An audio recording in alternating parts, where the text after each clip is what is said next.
Hearing the news that a professional swimmer died by drowning couldn't possibly be as shocking and terrifying as the story you're about to hear. A 6-foot muscular stud dies a helpless death while his safety rope becomes tangled, leaving him gasping and clawing for air. But according to people close to Paul Francis Hayden, the fact that it happened to him is genuinely inexplicable. So what's the truth? Brace yourself for a ride that will send shivers down your spine. Paul had grown up in La Crescenta and had visited the old well, Goss Canyon, which had opened in 1907. He was now a proficient pararescue instructor for the United States Air Force. Hayden was a pararescue jumper in the United States Air Force, a member of one of the military's most elite and well-trained teams. A muscular 39-year-old who jumped from helicopters, swam against currents, and pulled injured fishermen from frothy seas. Air Force Master Sergeant Paul Hayden and his brother began trekking into the old horizontal water well on September 17, 2000, a long mile up remote, little-known Goss Canyon in La Crescenta near the Angeles National Forest. During their childhood, Michael and Paul Hayden visited an abandoned water well cave in Goss Canyon. They'd been down in this cave many times with their siblings in California, using it as a family watering spot. In summers, as a family of 6, they generally hiked in the dry sections and swam in the deep flooded well in the interior. From the outside, it didn't appear to be much. Near the town of La Centa, California, the entrance was a small black hole about 3 feet by 4 feet. The path began with a horizontal entrance for about 50 feet, followed by a 30-foot climb down a sloping incline. The trail continued till it reaches the flooded pool area. This was about 150 feet from the entrance, so it was an easy path for young adventurers to explore and play in the water. There was a dry cave in the vicinity. As the boys grew older, they gained some skills and became bolder in their plans to explore this abandoned water well. They had been to tunnels and caverns within the flooded portion over the years, but now they wanted to look a little deeper.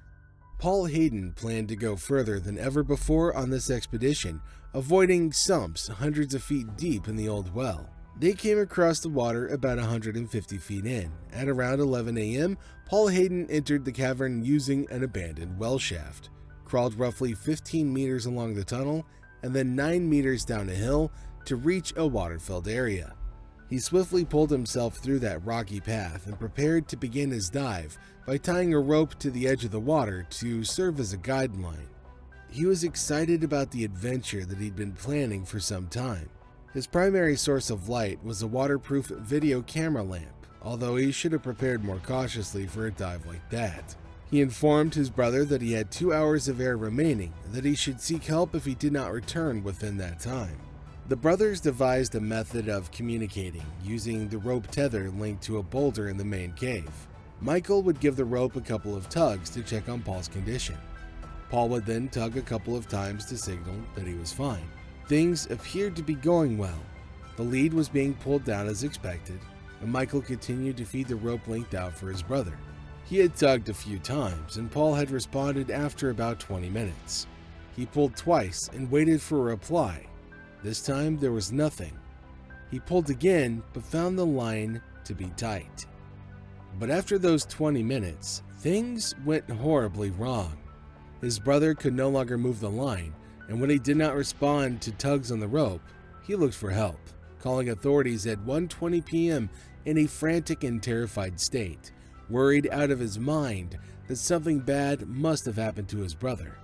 He was frantic and started drawing all the worst conclusions, which is a normal reaction for any of us if our loved one stops responding in a situation like this. He wasn't exactly wrong in his assumptions either. He dashed to the closest La Crescenta sheriff's office for help, pleading and explaining what happened to his brother. Within minutes, rescue teams from various agencies appeared at the well opening, using four-wheel drive vehicles to navigate the old dangerous dirt road and reach the diver who'd been stuck in an unnamed well, according to his brother.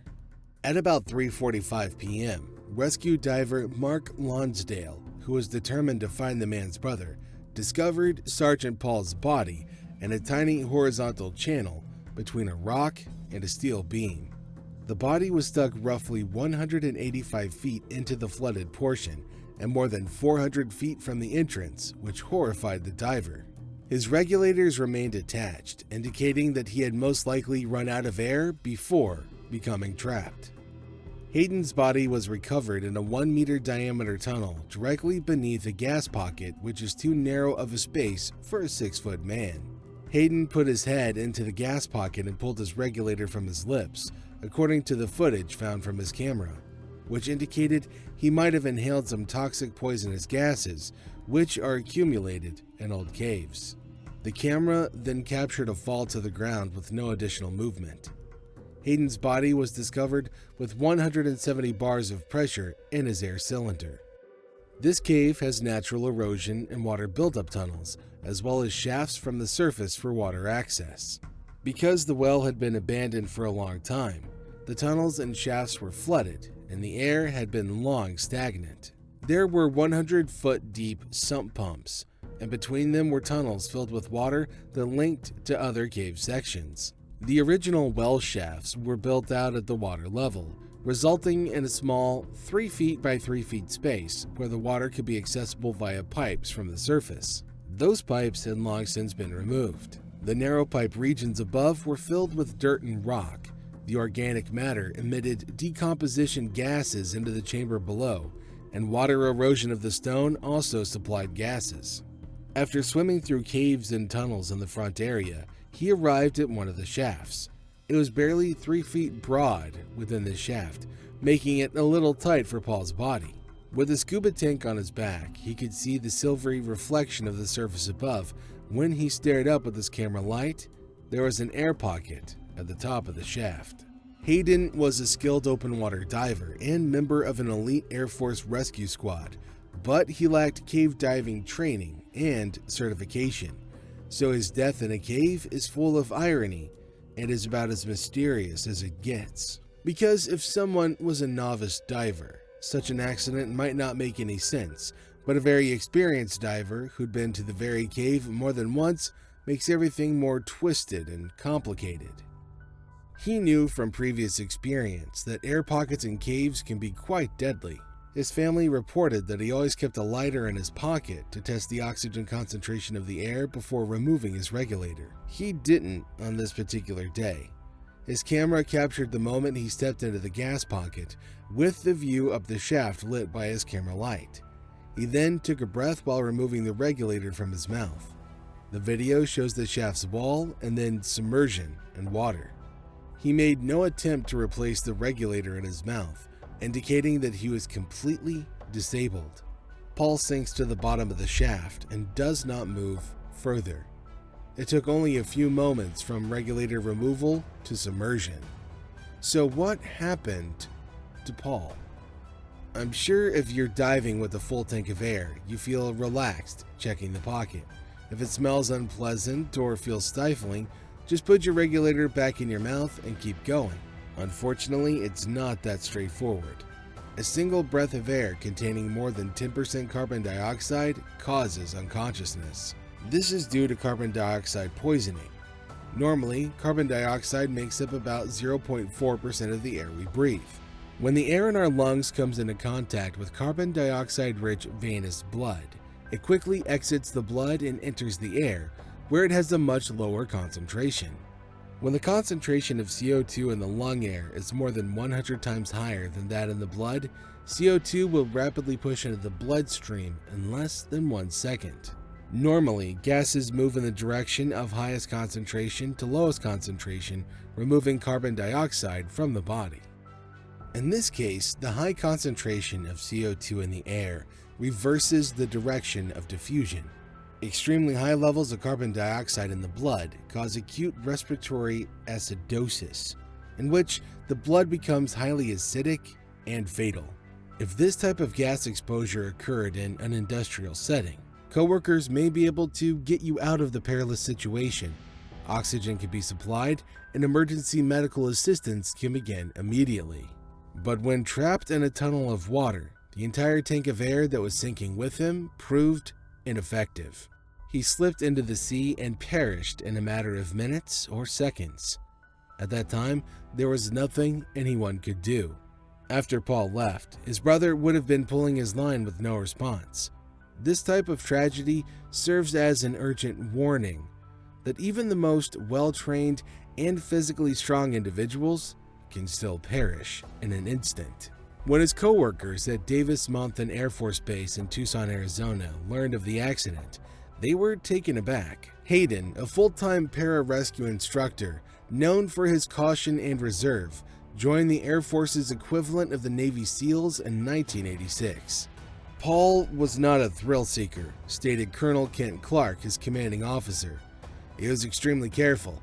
He was always very conscientious about inspecting his equipment and took care of the people with him. I just can't figure out what went wrong. Goss Canyon is a local secret, unknown to many outsiders but providing a gorgeous haven for those who can find it. Yet it's just as deadly of a place.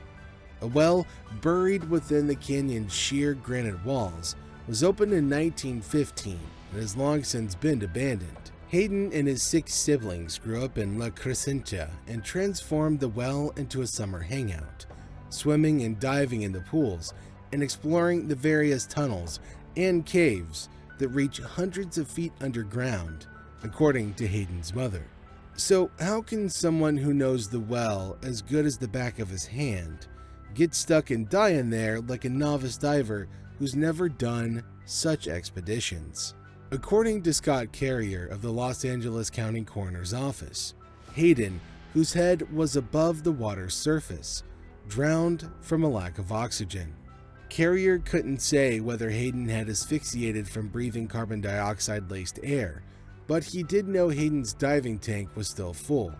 So there's a possibility of him dying apart from asphyxia or loss of oxygen. What could be all of these possibilities? And an even more horrifying question, are all of these causes of death just accidental? Or is there more here that we're too afraid to even think about? Hayden's family members described him as an explorer who once fought an octopus in the Atlantic Ocean, who enjoyed extreme activities such as ice climbing and hang gliding, and who was always ready for a new challenge, another impossible test. Paul was energy, his sister Christine said. According to Clark, the commanding officer, Hayden, who was visiting his family in La Crescenta, was one of the most accomplished pararescue jumpers in the country. He had pushed himself through intense physical training, sets of 100 push-ups, 4,000 meters of swimming, and 6 miles in under 40 minutes. For his extended military service, he also received 17 medals. The guy was a complete stud, said Chief Pararescueman Victor Villaseñor, one of Hayden's training comrades. He was strong and in excellent shape. He was kind. He was witty. He was the type of guy who belonged in the movies. So how does a man like that end up giving his life stuck in a cave? And is it really all natural causes? Or can we believe that there's more to the story, since there are things that we cannot yet see nor understand? Curiosity knows no bounds, and we can certainly assume that there could be a possibility Paul was not completely alone in that cave. The rest can be left up to the imagination. The cave is located within the Angeles National Forest, which would appear to make it illegal to enter without a special use permit. Private mining interests dug the well, although it's been unused for many years. Iron gates near the top of the well prevent access to the well. Authorities claim that there are warning signs near the entry as well. Unfortunately, some people continue to neglect or are uninformed of the dangers associated with cave diving, frequently with catastrophic results. The Goss Canyon accident serves as a reminder of the dangers innate to cave diving and the necessity of proper training, preparation, and attention when you're going for a cave-related activity. Don't ever forget to use safety, and definitely don't wander into a cave that is old enough to be a habitat of beings who are not so human.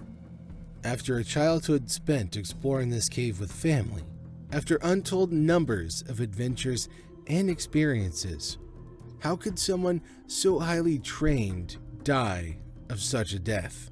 And why didn't he use a lighter to test the air in this pocket as he had done so many other times in the past? Was there something in this shaft that the cameras didn't see? What could cause such a well-trained trooper to remove his regulator? Perhaps he saw something that shook him to his core. Or was it, perhaps, a momentary lapse in judgment that cost him his life? What do you think is possible? Should we assume it was nothing but an accident?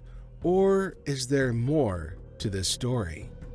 Tell us what you think in the comments below, and don't forget to give the video a thumbs up and subscribe to the channel so we can keep bringing you more brain-racking mystery stories, and click on that bell icon so you never miss out on any of our upcoming videos. Until next time everybody, take care, stay safe, and never remove that regulator.